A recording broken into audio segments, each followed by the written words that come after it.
Select the objects to use as a reference in SketchUp.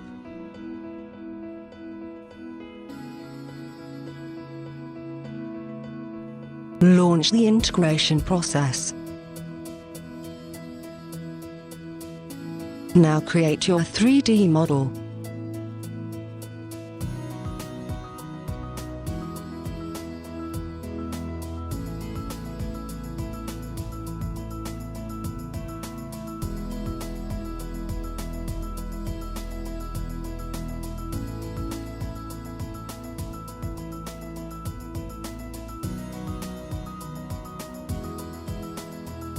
Save and exit SketchUp.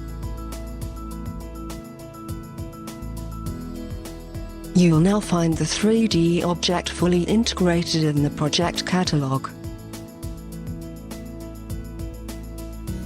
Easily copy the object and use it freely within the project.